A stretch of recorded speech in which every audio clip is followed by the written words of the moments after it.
What's up, guys? Welcome to SR Lounge. This week's a bit different. We're here in Puerto Rico. I'm here in Puerto Rico with my buddies, Patrick and Lee. I kind of looked at you at opposite times, but you guys know these guys. They're from Fstoppers, and today we're talking about kind of all the stuff that we're excited about with upcoming gear. And it could be things that aren't out yet that we kind of want to see. It could be things that have just been announced. It could be stuff that you want improved. But we're going to kind of give the gamut. And some super exciting things have happened. Actually, during this trip, the Canon R5 was announced. The Nikon D6 was announced. And just like a week or two ago, the 1DX3 was also announced. So Can you tell how excited Grandpa Hall is over here? He has no response whatsoever. The R5 came out. We actually had talked about this in the video that we filmed with you guys. Was that for your channel? I forgot what it was, but we were talking about cloud-based uploading.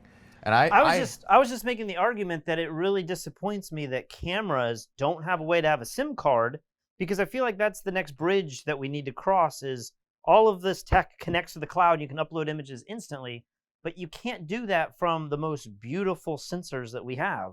You have to somehow transfer it over to another app to then connect to the internet. The R5 is now allowed this, apparently. My thought, I said in the video, I was like, I thought we were quite a few years away. I even said 5 to 10 years away. You said 5 years, and then like 2 days later. And then 2 days later, it's announced. Now, we don't know.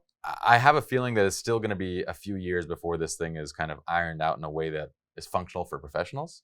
But the fact that it's coming out. Well, how do you think it's going to work? Because, I mean, can you imagine shooting any sort, even a small portrait session where you take a few hundred raw files that are 50 megapixels each? I mean, how in the world are you going to upload that to a cloud with a little SIM card? First of all, is your camera just going to be constantly running out of batteries because it's just trying to send this stuff? How much is this going to cost per month? Yeah. Are you going to be willing? Like, you say you want this feature, but you of all people, if it was $10 a month, you go, I'm not paying $10 a month. I'll just stick it in the computer. I'm not doing that. But it's not for me, Lee. Okay. If it has the same options that the D6 has, where you shoot a raw file and the D6 now exports 2 different JPEGs, and you're a wedding photographer and you need to make a slideshow and upload the images from your camera and you're out in the field, but you want to send it to your assistant that's in the reception hall, or if you want to make an online gallery or something right then and they're departing and you're like, your gallery's online, if you could tag the images in some way and send a low-res JPEG to the cloud, I think this is where we should be headed. Well, check this out. Yep. Because this is how it's supposed to work. And this is where I feel like we're still going to be a few years away from like mass implementation. But easy. This is the promise. Camera to the cloud, like seamless upload. I have no idea how that's going to happen. A SIM card with unlimited data. Are we sure that it's a SIM card and not I don't Wi-Fi? know. It could be Wi-Fi. It could be several different things. It has 5 gigahertz Wi-Fi, but we don't yet know exactly how it's going to work. Yeah. All original images are going to be stored in what's referred to as image.canon.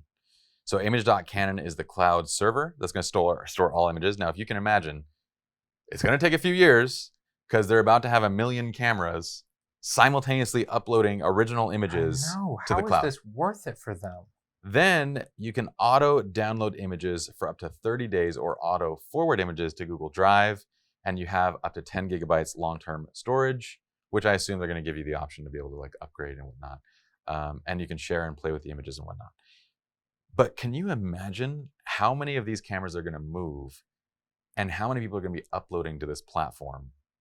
Like the amounts of data like are just mind-boggling. Bottling or boggling? Bottling. Oh, really? Well, you know, I've been reading a lot of posts in Tech Talk where people are asking, why do we need 5G?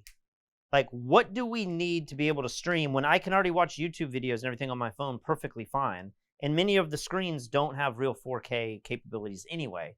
And the answer is always, we just don't know yet. We didn't know why we needed LTE.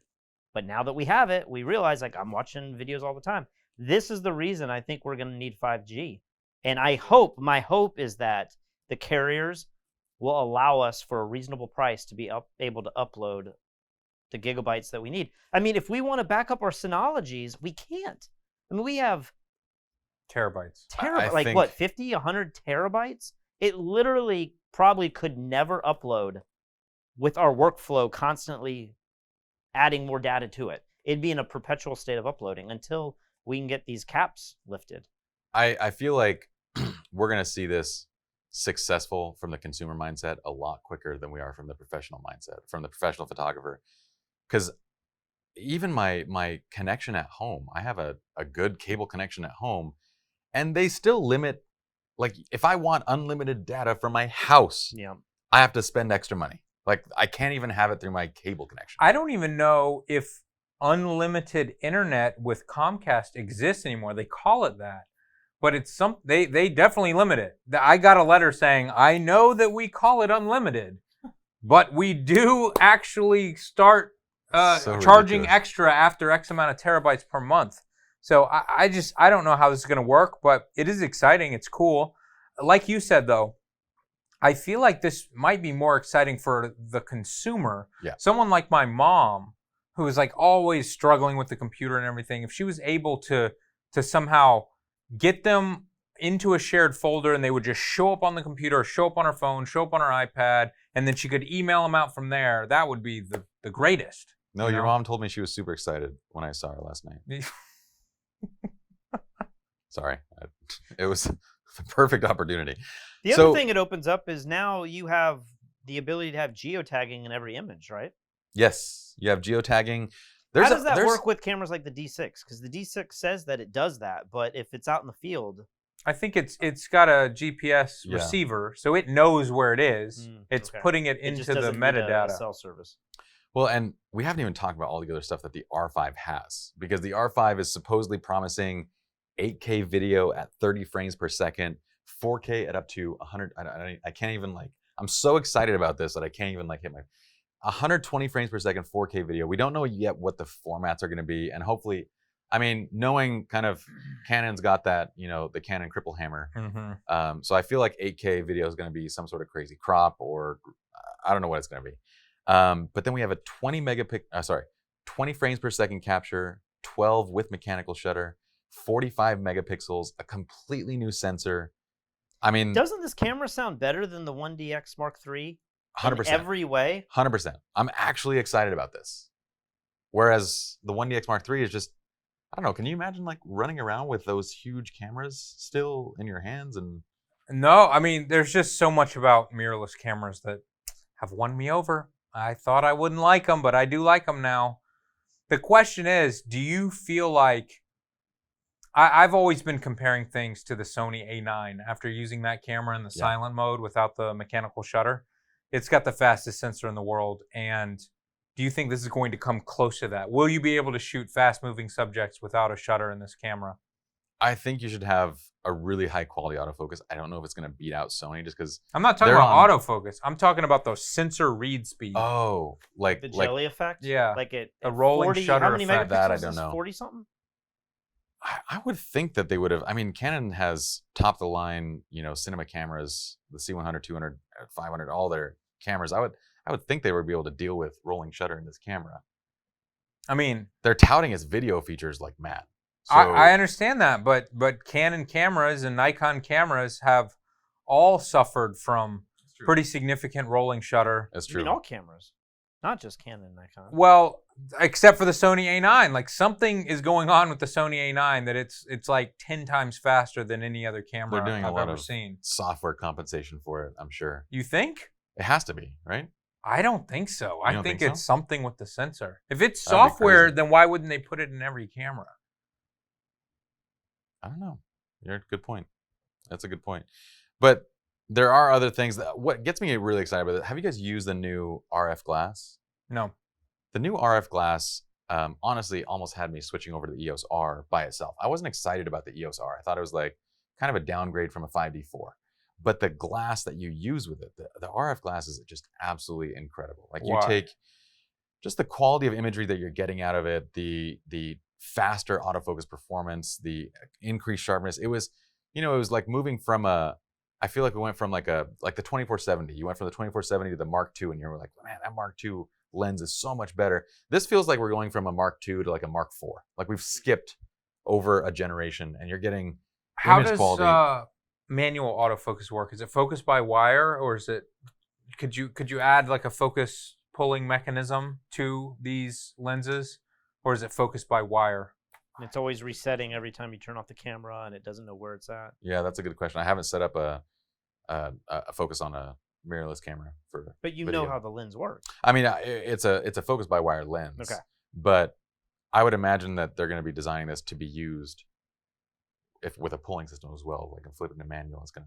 It should work with a mechanical focusing system. How would it not? Because these lenses that are focused by wire, it's like if you move it quickly, it will do something differently than if you move it slow. Or if it's mechanical, then whenever it's in that position, that's where it's at. And sometimes when you turn off the camera and turn it on, it resets to another mode, and then your focus puller is calibrated to where it was. It's kind of a nightmare. Yeah. It's the manual, the manual lenses are so much easier because it's always at that distance. Yeah. Okay, so RF lenses, we just looked up. They do utilize an electronic manual focusing, so focus by wire. So what does that mean for you guys then? Well, we have, we shoot almost everything with the Panasonic GH5, which is also focused by wire. Most of the Panasonic lenses are. And, for 99% of the time, it's great. We just use autofocus. We don't even touch it. It's fine. But if you're a cinematographer and you want to pull focus and do it the right way, and you're with a big crew, that's a huge limitation. Yeah. It's not even just a limitation. It just doesn't work. You can't smoothly manually focus something that's a digital focus by wire thing. It just doesn't work like a mechanical Should lens it would. work? Could there be apps or some way to have another piece of hardware? Because in theory, shouldn't it be able to pull the smoothest focus? Yeah, so like with the Panasonic, a feature that this camera has that we've never actually used before is the ability to set focus points, and then you can basically pull focus automatically almost. So I could say like focus on Pi, and then focus on the front of this MacBook or whatever, and focus from here to here over the course of 1 second or 3 seconds or whatever, and it will do it smoother than a human can do it. Yeah. But when you start needing complex movements and the camera's also moving around, or you're doing it live and you just want to, it just doesn't work. Yeah, it's not as good. It'll be interesting to see if there's any software-based systems for that. There should be. I mean, the fact these lenses are so advanced now, the cameras have complete control over them. We should be able to do it totally wirelessly now. You shouldn't have to get some ridiculous gear system on there anymore. Well, as a photographer, the lens that has me most excited is the 28-70 f2. And pairing that with the R5. When the RF lenses started coming out, I was telling people, like when I was reviewing them, I was like, these things are resolved. They are designed to resolve crazy amounts of resolution, just kind of nutso. And I was like, this is telling me that the next generation of camera bodies we're looking at are 50 to 100 megapixels. And sure enough, this is a 45 megapixel camera. And the 28-70 is just this beautiful zoom lens that in all kind of functions operates just like a prime would, but with zooming. Like and you with get a faster aperture. Yeah, you get this beautiful F2, depth. you said? F2. You get a beautiful depth. You get like that prime kind of look if you want it. You get the zoom. You get the low light performance. How much is this? It's like $3,000. It's a $3,000. That's not as much as I thought, but I mean that's still a lot of money. It's still a bit. How much were the older 24-70 millimeter lenses? Weren't they close to 2,000? Yeah, so they kind of like upped it by about $1,000 to step into that line. Pretty so what expensive. About D6? Because you guys are big Nikon shooters. Are you excited about it? Don't get me started on the D6. I'm not excited about it. It seems the community's not. Like I'm seeing sports shooters who have D5s who feel like this should have been the D5S and it doesn't do a whole lot more to warrant the upgrade. So when their own audience isn't excited, I think that speaks volumes. That's crazy. Yeah, I feel like it's a super specialized camera. I don't think we were ever the type of photographers to buy a $6,000 sports camera. Maybe as a wedding photographer, you want that better ISO performance, you want that better autofocus, but $6,000 for a single camera. I was always the type of guy, I wanted 4 cameras at all my weddings, each with one lens, and you never switch lenses. And then I'd have either 1 or 2 assistants, so there'd be at least 2 of us, if not 3 of us shooting, and you just pick up a camera and just go. And so I'd rather have a cheap, like $1,500 camera body with a nice lens on it than to have one $6,000 sports shooter. And as we see with the D6 and all of these other Canon cameras coming out, it seems, and the Sonys, it seems like we're moving not just from a megapixel war, but also to how fast these cameras can shoot. And in many cases, like, what do you need 20 frames per second? What is the average photographer shooting? If you're shooting like crazy sports or something, I could see where maybe that might make a difference. But these are features that do not interest me at all. Like, I don't care if a camera shoots. I'm excited that they do. I'm not one of these photographers like who complains about video features in their camera and says we should remove it. I don't even care about 8K. I'm excited that that's in the camera. Yeah. But I'm not, I don't think I would ever really use anything like, I hardly use 10 frames a second with a mechanical shutter. Yeah. The interesting thing about it is that it does have viewfinder eye autofocus now. So through your optical viewfinder, the D6 can now track eyes. And I believe it's the first camera to do that. Is it tracking your subject's eye or your eye? No, your subject's eyes. Like through a back of, like pixel-based focusing systems. Okay. That's one of the most exciting autofocus features in the last like 4 years. It is. Eye autofocus. That's so helpful. I wondered why they didn't have that for years. Well, and I can't think of any other DSLR that has that through the optical viewfinder. It's one of those things that, again, like on paper, it just doesn't sound like much, but I do feel like when you start playing with it and actually using it, that might be a feature that people actually really love. I mean, I hope it is, because that I can't see any other reason to upgrade to the D6. The D5 already had incredible dynamic range, incredible low light performance.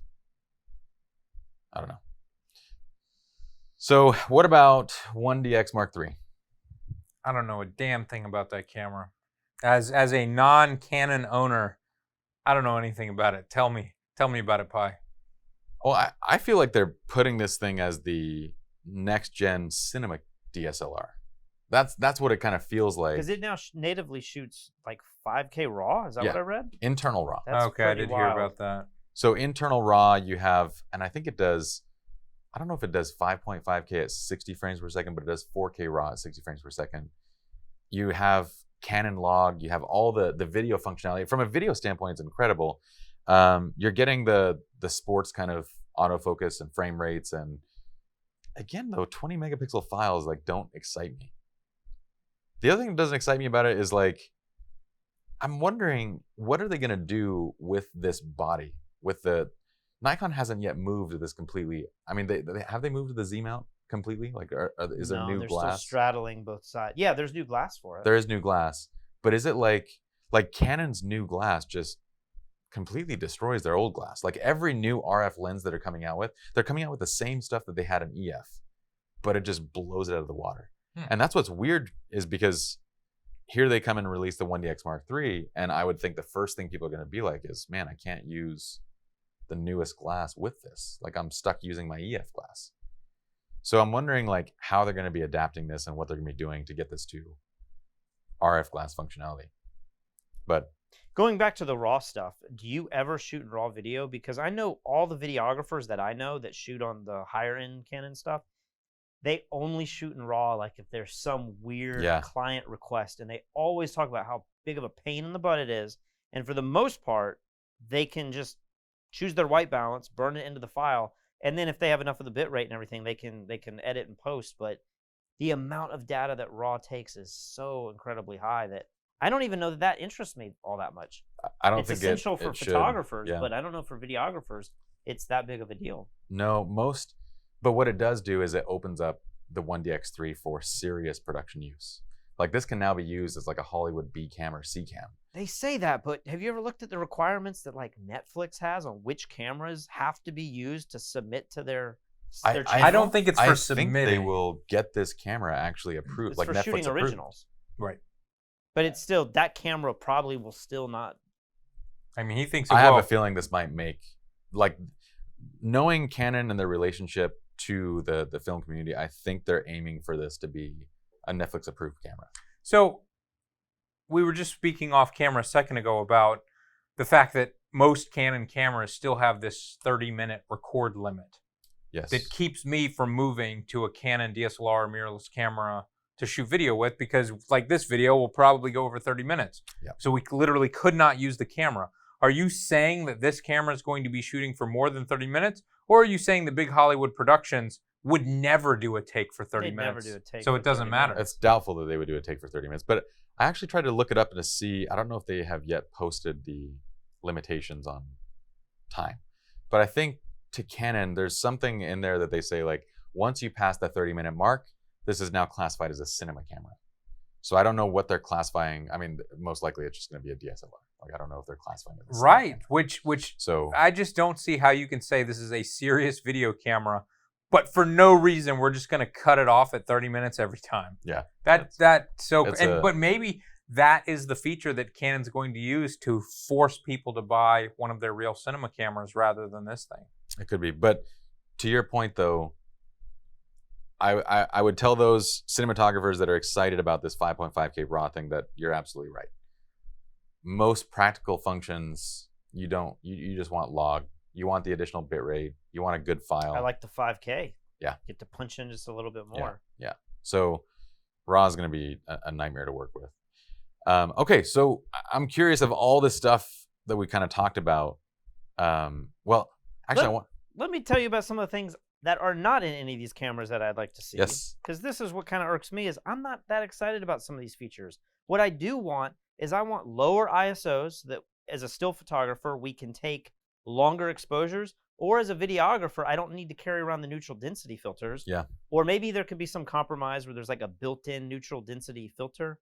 Aren't there some electronic filters now? I think so. the Sony and some cameras expensive cameras have that, yeah. And then as a still shooter, I want a global shutter. Yeah. Nobody talks about using flash anymore, but I feel like that makes a bigger difference in my photography than anything ISO related. I want to be able to shoot at any time of the day, completely control the ambient light separately from my strobe, and be able to sync at any shutter. Yeah. And either that's a global shutter where the entire sensor can be read at one time, or we have to have lenses that have leaf shutters. I don't think they're going to do that anytime soon. Leaf shutters aren't going to happen, but it's a wonder why. I don't understand why they don't have global shutters, especially with mirrorless. It doesn't seem like it. I don't know the physics of this. But then also, why isn't those low ISOs, and essentially what extreme low ISO is just a built-in ND, right? What is the limitation from the software side that's preventing them from doing that just over a sensor? Because the D6 now has like ISO 3.2 million. I don't think I would ever use that, but I could use ISO 10. But that's what I'm wondering is what's preventing them from going below native ISO? I just don't think understand. it gives the same excitement. Like at this very moment, it's about high ISO. There has to be a technical reason. I think there's a technical reason. Really? You don't There think has they to could be. just switch everything and push it down and say there's a... I mean, you can push it. You can take a correct, exposure and just start pushing it down in post, but it's going to fall apart, I think. It does fall apart because at some point, yeah, it falls apart if you do it from how it is. But if it's done like, what's to prevent that from being done in sensor? I don't understand. Like, they've been building mechanical NDs into these cinema cameras with digital sensors for a very long time. So clearly something is preventing them from just using software to bring the sensor ND, like the extreme low ISOs, basically. I don't know what it is. I think it would be super interesting to have a conversation with, one of these engineers who really knows what's going on with these cameras. And because I know some Sony video cameras do have a global shutter. Yeah.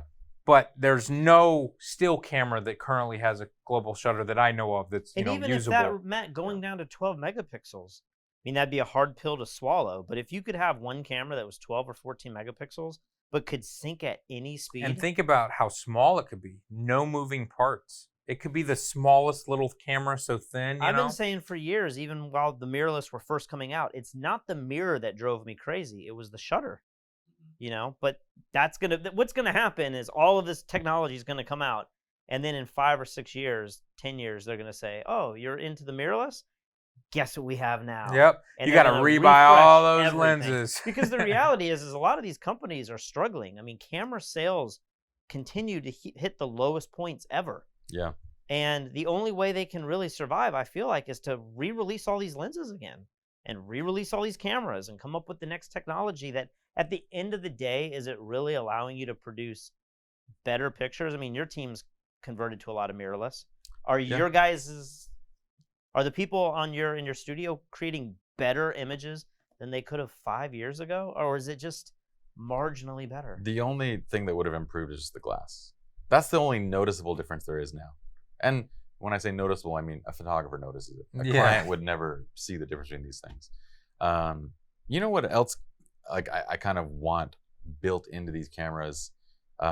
One is better menu systems and syncing compatibility with your phone. Like, I don't just mean syncing compatibility. I mean like better user interfaces when you connect your phone to the camera to be able to operate your phone, your camera from the phone.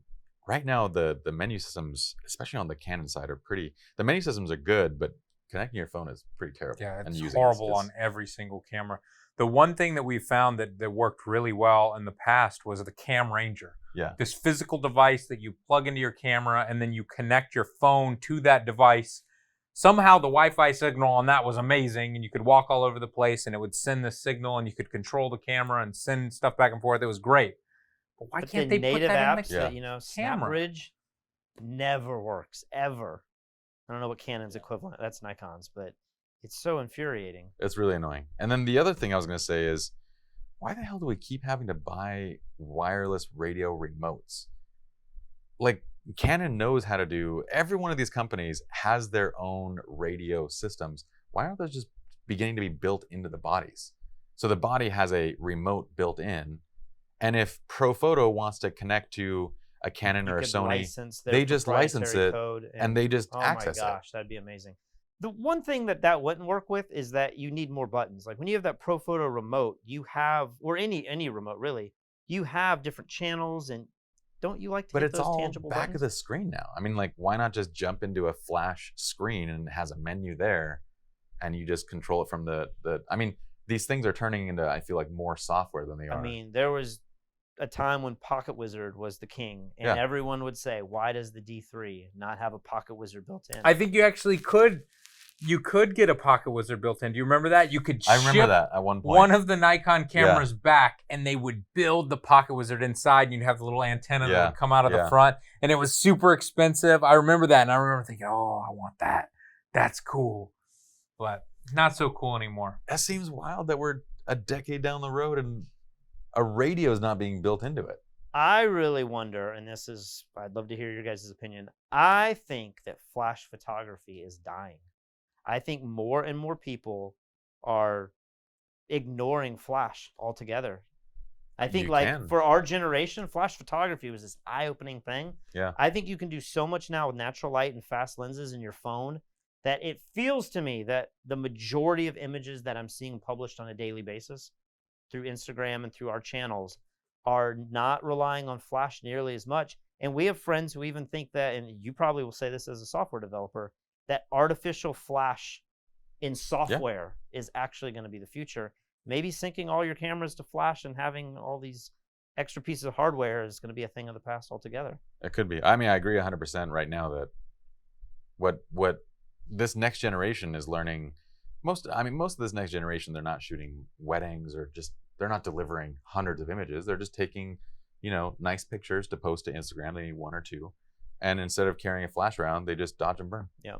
Like if you're a wedding photographer, you have to have flash. Yeah, if you're a wedding photographer, there's no way you're going to dodge and burn 1,200 images. That's crazy. But I agree that most people these days going into it, they have no reason to learn how to light. Do it in post. I agree. Let's talk about Sony real quick. I've been reading the rumors.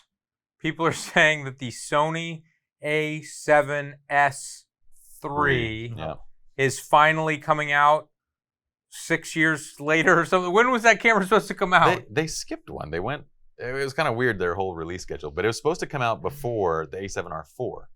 Okay. But they went A7R4 and now they're going back to A7S III. So I read some theory online, and I don't know if this is true at all, but they said there was some earthquake or some natural disaster that happened near something, and like it slowed down sensor creation or something, and so they had to completely scrap this camera. Who knows if this is going to be the Sony A7S III or the A9S1 or, who knows? Yeah.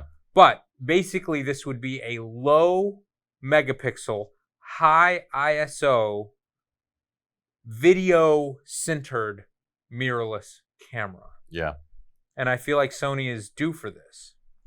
I would 100% agree. I've had friends constantly ask me, have you heard any new rumors? Have you heard any new things? It'll be interesting because I feel like Canon has just dropped a bomb on the industry.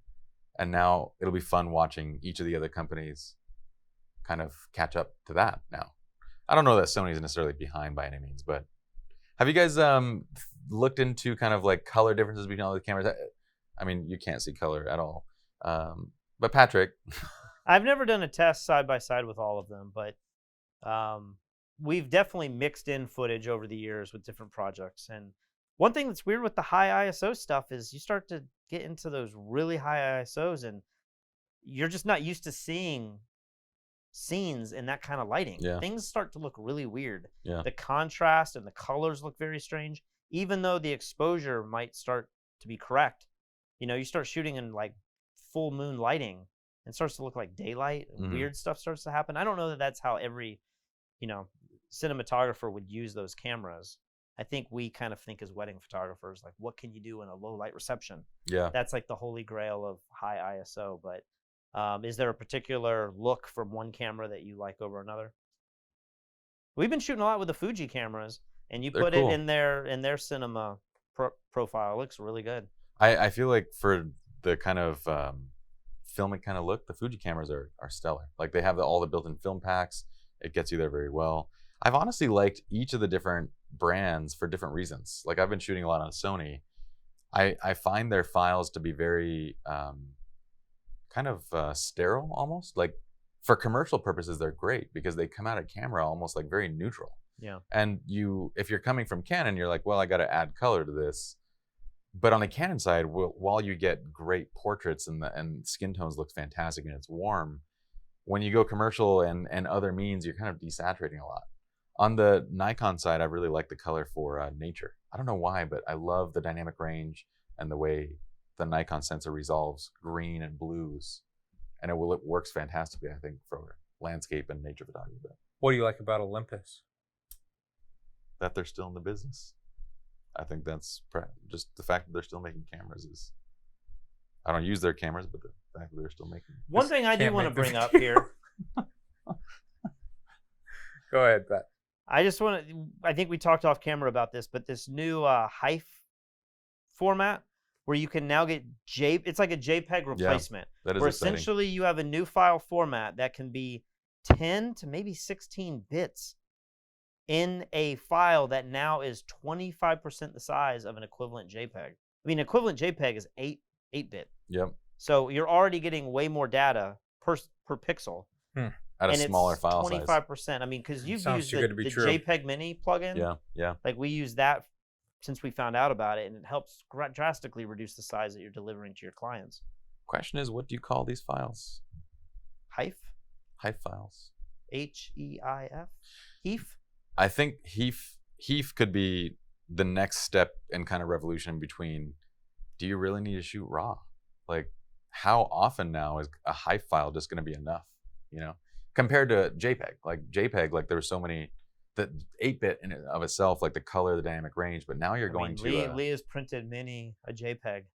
And to be honest, if it's shot right in camera and you don't have to tweak the white balance a whole lot, you can get away with a lot more in JPEG than I think people like to admit, especially these high megapixel cameras. I'm going to go further than that, and I'm going to say that, the reason why I shot JPEG exclusively for like 10 years as a wedding photographer was because I could not get the RAW files to look as good as my JPEGs because Nikon is putting this effect on there, So I would set my camera to the vivid profile or whatever, and it would look really good. But the only way I could get my RAW files to look like that was by using Nikon's horrific software. Yeah.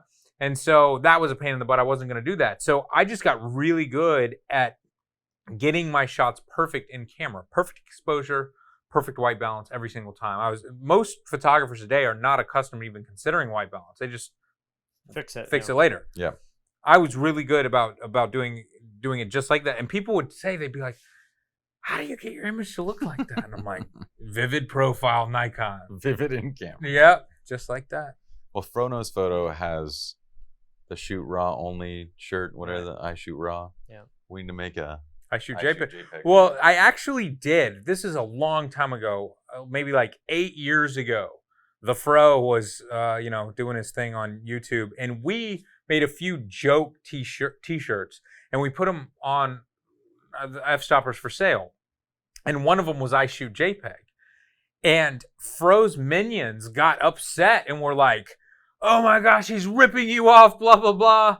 And I had to send Fro a note, and I was like, hey, just so you know, we've sold exactly 0. Like, this is just a joke. I'm happy to take it down. I don't think anybody's actually going to buy this. And we never sold any. And I did take it down after that. You have people like Tony Northrup who have said there's reasons to shoot JPEG, and he gets hounded about it. I just did a video about it's okay to shoot I've JPEG. shot so many like little events for like Microsoft, and Google. That's not so little. I mean, like the events themselves are little. They're like, hey, we'll give you like $500, show up and like dump a card. Yeah. This is the greatest job ever, right? You just go out, shoot some event, drop off the images. I never even look at them. JPEG medium files. Like, Yeah. Done. Yeah. It's like I find, or if you do like, there's instances where we do photo booths and stuff where you need to send these files. We were just talking about the D6 making smaller files that you could upload JPEG all the time. But this new format, how awesome would it be if you could send files that are 25% smaller, but they still have the latitude to where if you wanted to edit that JPEG, you might not be able to change the white balance, I guess. But if you needed to pull out detail and manipulate pixels, there's as much information in those pixels as there are in the raw files. Yeah. And what cameras are shooting this now? Is the new It's D6? the new D6 can do this? No, I think it's the new Canon R5 and the 1DX3 are probably going The to have this function. 1DX Mark III definitely is, but I don't know if the R5 has announced that yet, but it's also what the iPhone's shooting now. So. Yeah. So, well, there's a ton of exciting stuff coming. Do you guys have anything else? I'm looking forward to that GH6. We got the GH5s over here. We own 8 of them now. Dang. So, I mean, and they're great. Like, They have some of usually, the best image stabilization because it's in the lens, it's in the sensor, it teams up. yeah. The new GH6, I don't know if there's even any rumors about this, but if that camera comes out, it'll be a game changer for the handheld videography like we do. Now, all of your productions are on the GH5, aren't they? Now, pretty much, yeah. That's crazy. Everything from your premium content to YouTube content. Yeah, I mean, our older stuff, obviously, like before this camera existed, Yeah. wasn't. But yeah, all of our current stuff, we shoot with this whenever we can. We've been sponsored by Fuji to do some stuff recently. That looks great as well. But as we've said, I think a lot of cameras are still cameras first with video features. The GH5 is a video camera first with still features. It's just better for And video. it shoots indefinitely, so we can run a 40-minute video and not have to worry about getting up and resyncing and restarting. Well, I know you guys are kind of workflow nuts in terms of like getting things the fastest way possible. So you can go kiteboarding, and so you can play guitar. So that kind of means a lot that you're using only the GH5 for basically all your productions. You guys got anything else? That's it. All right. You can always head over to fstoppers.com/store and check out our tutorials we've done with some amazing photographers, including you. You've got a few in there. I was going to do your plug, but Oh, since you're talking about it, we actually just did a thing with Luminar. We demonstrated the Mike Kelly Sky Library, which is a fantastic resource. Be sure to We check didn't that even out. talk about Luminar in this video. Some of the tech that's coming out with the AI stuff. That's pretty interesting. Well, I might have to do another video just on the software. The software side is going to be nutso, which we also have a preset thing coming up. But check out that. I love the whole architectural series you guys did. You guys had Peter Hurley's course. You also did a new. I was actually really stoked to check out the macro photography one. course. That looked really exciting. There's very few people teaching it at that level. Yeah. So I can't think of any teaching at that level. Check out fstoppers.com/store. Also, if you guys are interested in full-length wedding and portrait photography tutorials, as well as on the business side of weddings and portraits, check out srloungeworkshops.com.